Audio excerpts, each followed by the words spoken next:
नमस्कार विद्यार्थ्यांनो, माझे नाव माधुरी राजभर आहे. मी तुम्हाला हिंदी हा विषय शिकवणार आहे.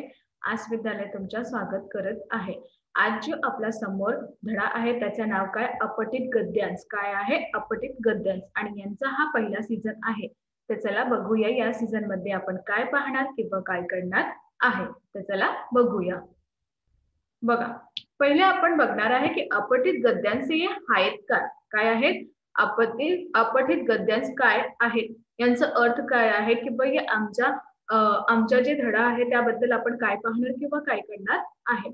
अपठित का अर्थ है जो पहले पढ़ा ना गया हो. अपठित यांचा अर्थ काय होते? जे कधीही आपण पाहिले ना ही आहेत किंवा आपण कधीही वाचन त्याचं नाही केलेले आहे. अपठित हे जे गद्यांश आहे किंवा जे धडा आहे त्याबद्दल तुम्हाला अशी माहिती मी देत आहे की अपठित हा जे तुमचा परीक्षात येते ते तुमच्या धडामध्ये म्हणजे तुमचे जे वही आहे, तुमची जे पुस्तके आहेत त्यामध्ये नाही आहे. ते कधीही बाहेरचा वेगळा येतात आणि त्याबद्दल तुम्हाला तसे त्यांचा जे प्रश्न किंवा उत्तर आहे ते आपल्याला शोध करायचं होतं आणि लिहायचं होतं. कळतं? हो. तर चला अजून काय आहे बघूया.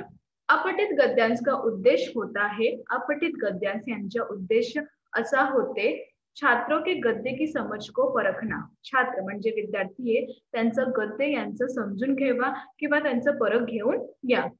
उनमें समझने की प्रतिभा का विकास करना आणि त्यांचा समजेने प्रतिभा हा त्यांचा विकास करण्याबद्दल आहे. कळतं की नाही तुम्हाला? हो. किसी भी गद्यांश पर आधारित प्रश्नों का उत्तर देने के लिए निम्नलिखित बातों पर ध्यान दे. इथे काय म्हणाले आहे? कोणताही गद्यांश या आधारितून तुम्हाला प्रश्नाचं उत्तर द्यायचं आहे. त्याबद्दल तुम्हाला हा जे निम्नलिखित बाते किंवा बातमी दिलेली आहे त्याच्यावर तुम्हाला ध्यान करायचं आहे. कळलं? हो. तर चला बघूया काय दिली आहे. बघा, पहिला दिली आहे गद्यांश को 2-3 बार ध्यानपूर्वक पढे. पहिला तुमचं काय दिलेलं आहे की तुम्हाला जे गद्यांश दिले जाणार आहे त्याबद्दल तुम्हाला 2 किंवा 3 हा तुम्हाला पुन्हा पुन्हा वाचन करायचं आहे. याचा जे गद्यांश तुम्हाला दिलेले आहे त्यांचा तुम्हाला पुन्हा पुन्हा गद्यांश जे आहे त्यांना ध्यानपूर्वक वाचन करायचं आहे.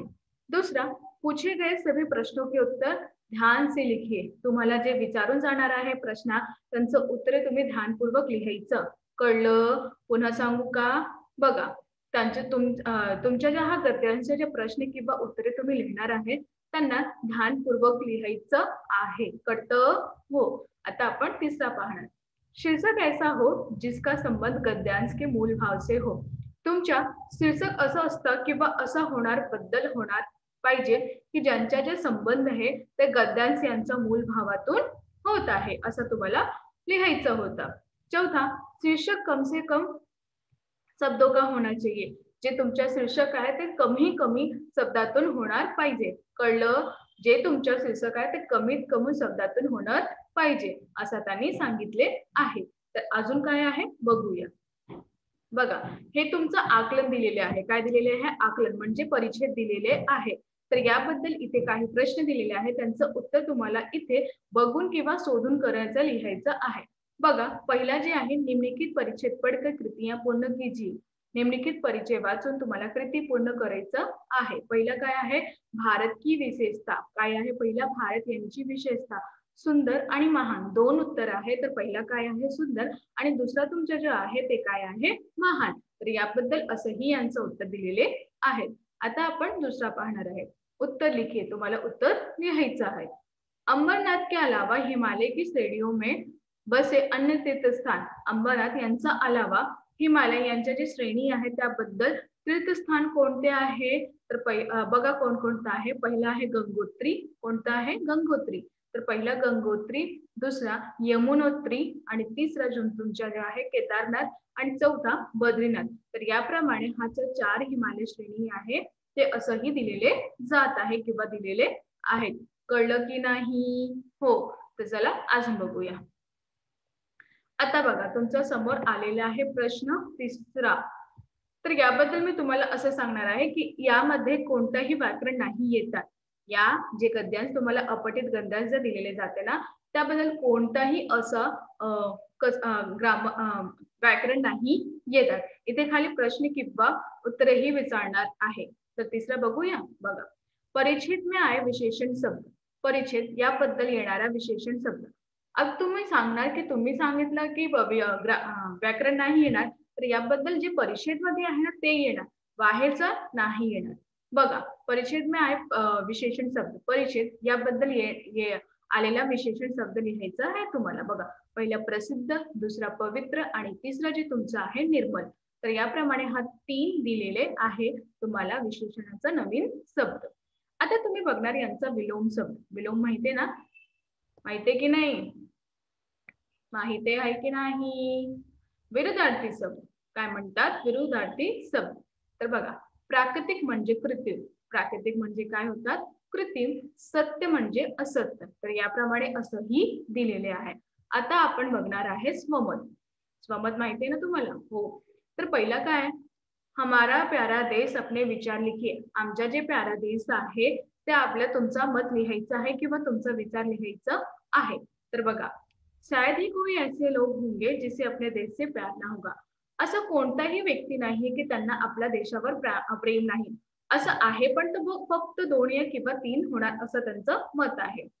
हमारे देश विश्व की प्राचीन संस्कृती वाला देश आहे. आमचा जे देश आहे ते विश्वातील प्राचीन संस्कृती वाला देश आहे. हमारी संस्कृती का सबसे महत्वपूर्ण तत्व है. आमची जे संस्कृती आहे त्यांचं खूपच महत्वपूर्ण तत्व आहे अनेकता में एकता. काय आहे? अनेकता म्हणजे एकता. हमारी संस्कृती एकता में एकता, प्रेम, भाईचारा, सत्य, अहिंसा, मानवता, आदर आणि गुण में हमें हमारी संस्कृतीने दिया. आम्हाला आमची जे संस्कृतीने काय दिलेली आहे? एकता, प्रेम, भाईचारा, सत्य, अहिंसा, मानवता, आदर आदि गुण हा सगळं कोणी दिलेलं आहे आपल्याला? आमची संस्कृती यांनी आम्हाला दिलेली आहे. हमारी भाषा की विश्व की सबसे प्राचीनतम भाषा आहे. आमची जे भाषा आहे ते विश्वाची सगळं प्राचीनतम भाषा आहेत. हिमालय पर्वत भारत की शान आहे आणि हिमालय जे पर्वत आहे ते भारताची काय आहे? शान आहे. गंगा नदी भारत की सबसे बड़ी नदी है. गंगा हे जे नदी आहे ते भारताची सर्वश्रेष्ठ मोठी नदी आहे. विज्ञान एवं तकनीक में हमने ढेर सारी प्रगती कर ली. विज्ञान किंवा तकनीक याबद्दल आम्ही खूपच सारी प्रगती केलेली आहे. विश्व की महान शक्ती के रूप में हम उभर रहे. आणि विश्वाची महान शक्तीचे कारण आम्ही निघत आहे किंवा उभरून जात आहे. कळलं तुम्हाला आता काय आहेत काय नाही आहे? कळलं? छान. तर अजून पाहूया दुसरा कोणता आहे. बघा, एक आणखी मी तुम्हाला गद्यांश दिलेले आहे जे अपठित गद्यांश आहे, कारण की तुम्हाला माहित जाणार पाहिजे की कसं प्रमाणे तुमचं आकलन येणार आणि त्याबद्दल कोणताही प्रश्न कसा विचारणार आहे. तर याबद्दल मी तुम्हाला 2 अपठित गद्यांश दिलेले आहे. तुम्हाला कळत आहे की नाही? हो. तर चला दुसरा बघूया. निम्नलिखित परिच्छेद पढ़कर कृतियां पूर्ण कीजिए. आकृती पूर्ण कीजिए. स्वस्थ शरीर के लिए इनकी आवश्यकता है. स्वस्थ शरीर यासाठी आपल्याला कोणती आवश्यक आहे? तर याबद्दल पौष्टिक भोजन आणि व्यायाम. काय होणार? पौष्टिक भोजन आणि व्यायाम. तर पहिला आहे ये व्यायाम के लाभ है. हा तुमचा व्यायामचा लाभ आहे. तर पहिला शरीर में शुद्ध का संचार होणार. शरीर याबद्दल तुम्हाला शुद्ध यांचा संचार होऊन जाणार आहे.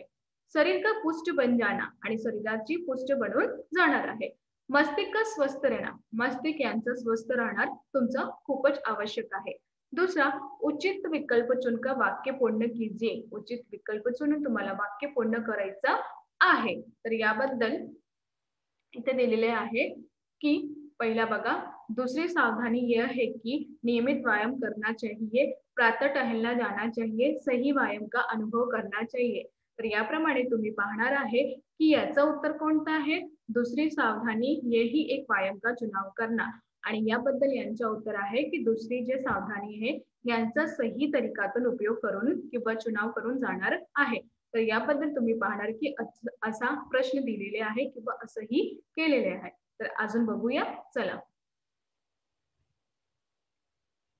बघा इथे समानार्थी शब्द लिहूया. उम्र म्हणजे आयु, हवा म्हणजे वायू. उम्र म्हणजे काय होणार? आयु आणि हवा म्हणजे वायू. प्रत्यय लगाकर उचित शब्द बनाइए. तुम्हाला प्रत्यय लावून उचित शब्द बनवायचा आहे.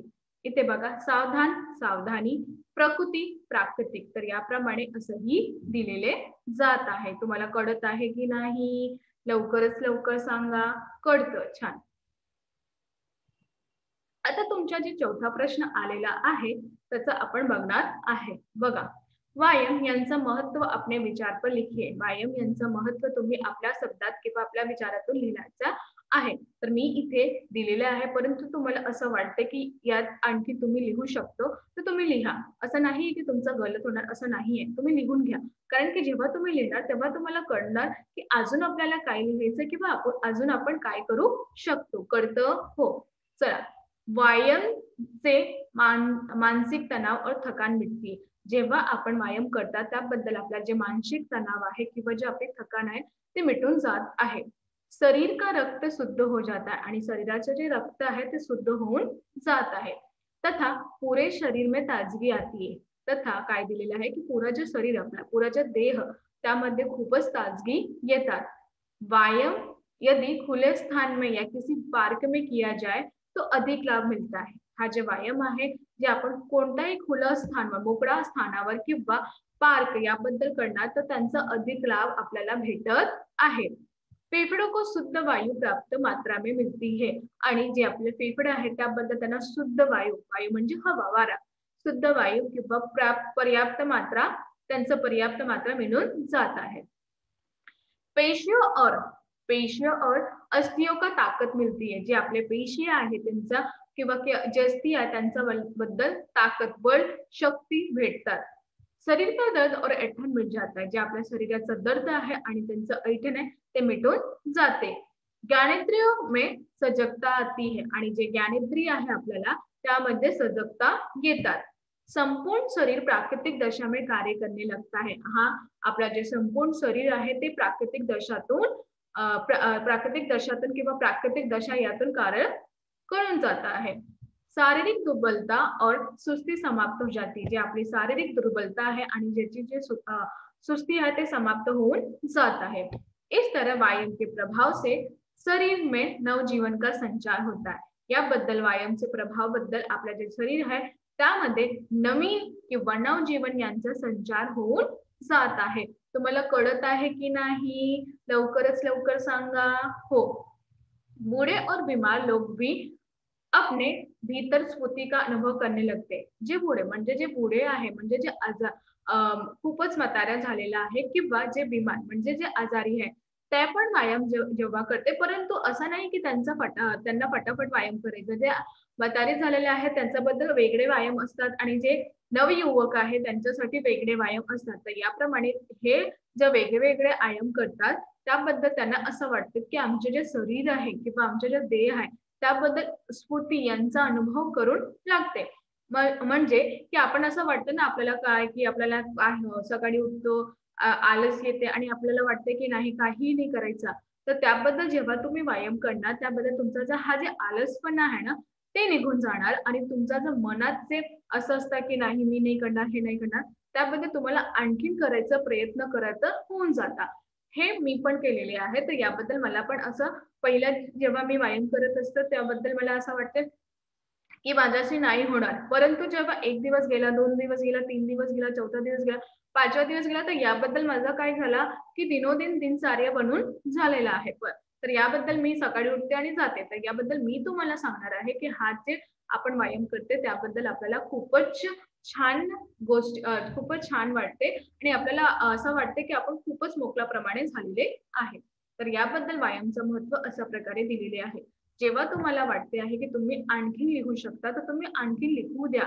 असं नाही, लिहून घ्या आणि जेव्हा तुम्ही लिहिणार तेव्हा तुमच्या मनात नवीन नवीन विचार येणार. तर याबद्दल तुम्ही असं सगळं लिहून घ्या. कळलं? हो. तर आज आपण काय शिकलो? आज आपण शिकलो अपठित गद्यांश. काय शिकलो? अपठित गद्यांश. याबद्दल अपठित गद्यांश अशा प्रमाणे तुम्हाला मी दिलेले आहे की कारण तुमच्या परीक्षात हा येणार तर तुम्ही कसं करणार तुम्हाला माहिती नाही आहे की अपठित पद्यांश आहेत का? अपठित पद्यांश आहे जे वेगळा किंवा तुमचं जे वही आहे, तुमचे जे पुस्तक आहे त्याबद्दल नाही आहे.